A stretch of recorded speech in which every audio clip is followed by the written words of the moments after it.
Bago ko umpisa ng video na to, may kwento ako na naranasan ko. May isang pamilya na inilapit sa amin, naluluha ang tatay habang nakipag-usap sa amin. Napag-alaman niyang peke ang mga tiket na nabili niya para sa kanyang pamilya sa halagang 30,000 pesos. Hindi siya naluluha dahil sa ginastos niya. Naluluha siya dahil hindi niya kayang sabihin sa anak niya na hindi na niya mapapanood ang paboritong artist niya. Nakita ko yung bata. May suot na headband na may ilaw, may hawak ng mga props, nakaupo sa dulo. Tuwan-tuwa sa mga nakikita niyang mga tao na pumapasok sa venue na may kanya-kanyang outfit. In short, excited siya. Sinusubukan ng tatay na tawagan ang nagbenta sa kanya. Naka-loudspeaker, nakailang ring. Tapos, unreachable na. Kitang-kita mo sa mukha ng tatay kung paano nalaglag ang puso niya. Nakikiusap siya na kahit yung bata na lang papasukin namin, pero hindi talaga pwede. Habang kinakausap ng mga kasama ko ang tatay, nagpipigil ako ng luha nung nangyayari lahat to sa harap ko. Kaya umalis na lang ako dahil hindi ko kayang makita yung bata na masasabihan na hindi na siya makakanood. Baguhan pala ako nun sa industriya. Roller coaster of emotions. Ang hirap nun. Kaya ginagawa ko to. Dahil ayoko nang makakita ng mga magulang na sasabihin sa mga anak nilang di na sila makakapanood ng tagal nilang pinagandaan. Maglilista ako ng dalawang source ng scam. Fake Facebook sellers. May concert na in-announce. May nag-offer agad ng ticketing assistance kahit wala pang selling. Araw na ng selling. Mataas ang queue. Hindi ka na umaasa makakabili pa kasi 150,000 ka sa queue at 11K lang capacity ng venue. Hindi mo kasalanan yan. Fan ka eh. Gusto mo lang makapag-secure ng ticket. Ngayon, may mga makikita ka nang nagbebenta sa Facebook at Facebook groups ng mga seats na gusto mo. Minsan, sa mga ganito, hindi naman na sila talaga fan eh. Gusto lang nila kumita ng pera. Una, bago mo pa maisipan na bumili ng ticket kahit gustong-gusto mo na, mag-background check ka muna. May ibang fans na excited na makapag-secure ng tickets, di na sila nagba-background check kasi baka raw maunahan na sila. Karamihan ng mga scammer bago lang ang account dahil nire-report ang accounts nila dahil sa scam. Maraming scammer ang gumagamit ng ninanakaw na larawan. Paano mo nalaman? Mag-reverse image search ka. I-screenshot mo yung profile photo. I-upload mo sa Google Images o sa Yandex. Dito mo makikita kung ginagamit sa iba yung picture. Libre lang ito. Due diligence lang kailangan mo. Pangatlo, bakit mura? Pag ang halaga ng ticket ay nasa 10K, tapos binebenta lang ng 7K, tanungin mo sarili mo, bakit kaya? Bakit nagbebenta ng ticket na mas mababang presyo sa original selling price? Nakasecure na raw siya sa iba ng ticket? Binilhan na siya ng kaibigan niya at di na niya kailangan yung nabili niya? Di na sila makakanood kasi may emergency? O maling seats na bili niya? Sa dami ng mga dahilan ng mga tao, natatawa pa rin ako pag naririnig ko yung maling seats ang nabili. Ikaw pipili ng section at upuan mo eh. Maniniwala ka ba sa mga dahilan nila? Bibilin mo ng full price, tapos ire-resell mo ng mas mura? Handa ka na makipag-transact kasi mura nga. Maliban na lang kung peke ang ticket, walang ticket, o di kaya nabenta na sa iba. Tandaan, if it's too good to be true, it probably is. Pang-apat, online payment lang ayaw ng meetup. May mga seller na humihingi ng down payment para ma-secure mo yung ticket. Red flag na agad to. Malaking chance na hindi ka naasikasuhin yan. Pag sinabi ni seller na online payment lang, ayaw ng meetup, ayaw ng kaliwaan, red flag na yan. Isa lang ibig sabihin ng mga to. Hindi legit ang ticket nila or wala talagang ticket. Panglima, pressure tactics. Pinipilit nila kayong magmadali. Sasabihin sa'yo, ang dami kasi nagtatanong. Ngayon lang to.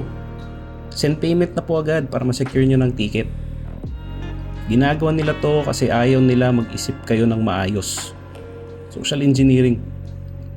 Pag minamadali ka mag-isip o magdesisyon, pinipressure ka, red flag na yan. Pang-anim, naka-private ang account. Simple, transparency.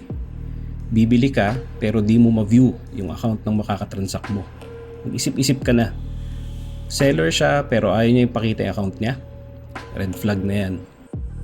Skeptical ako sa mga nakakatransact ko online. Dapat ikaw din lagi. At panghuli, peking vouch. Magpapakita ang mga scammer ng napakaraming vouchers galing sa mga successful na transactions nila. Para maniwala ka sa kanila na totoo sila. Sa sobrang dami na ipapadala ng mga image vouch na yan, tatamarin ka na lang talaga tignan lahat to. Maniniwala ka na lang kasi nga marami nag-vouch sa kanya.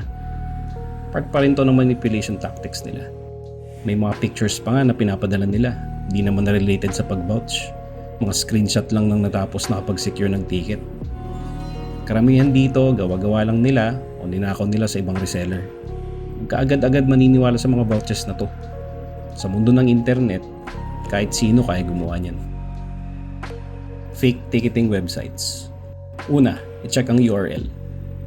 Ang mga fake website, ginagaya nila ang mga legitimate na ticketing websites. Ang tawag dito ay spoofing. Isang example ng fake ticket website ay ang smticketcentral.com. Pangalawa, bagong domain. Tignan mo kung kailan ginawa ang website. Paano mo magawa to? Kahit di ka teki na tao, magagawa mo to. Punta ka sa lookup.ican.org. Libre to. Walang-wala kang babayaran. Dito, makikita mo kung kailan ginawang website at kanino nakaregister ito.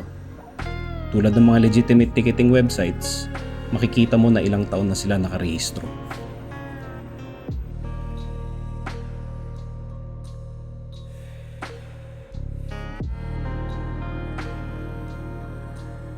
Pangatlo, kahinahinalang payment page. Dito ang isang red flag na agad, ang payment method. Kung legitimate ang isang website, meron silang payment gateway. Ang payment gateway tulad ng DragonPay, IP88, Sendit, Maya, Paymongo ay ang mga ginagamit para ma-process ang payment mo. Itong peking website naman ay online bank transfer lang ang payment method. At magpapadala ka ng proof of payment pag nagbayad ka. Obvious na red flag. Mag-ingat din dahil may mga website na kayang gumaya sa mga payment gateway. Check mo lagi yung URL. Dapat naka-HTTPS yan at hindi HTTP lang.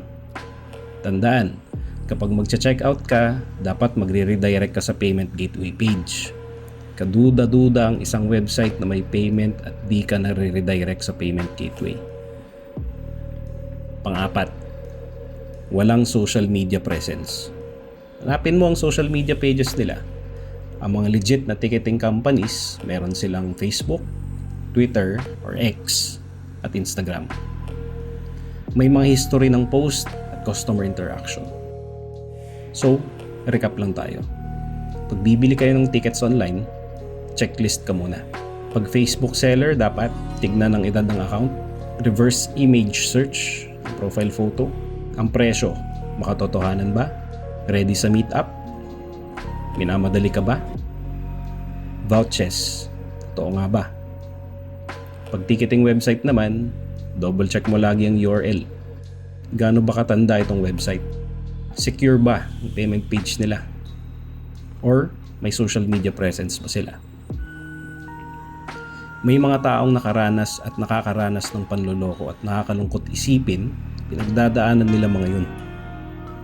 Kaya ngayon, may alam ka na. Hindi mo na masusubukang mag-abang sa labas ng gate na umiiyak kasi napeke ka at nasayang pera mo. Gusto ko marami pang matulungan at i-share nyo sa mga kakilala nyo na mahilig sa concert. Lalo na sa mga kababayan natin na nasa abroad na nakikipag-transact online sa mga seller ng mga ticket. Dahil ang isang shared na video, maaaring makaligtas sa isang pamilya, sa isang fan, sa grupo ng fans sa matinding disappointment. May mga naranasan ka bang mga scam na di ko nabanggit dito? Comment mo dito para malaman din ng mga fan na tulad natin. Maraming salamat. Sa susunod ulit.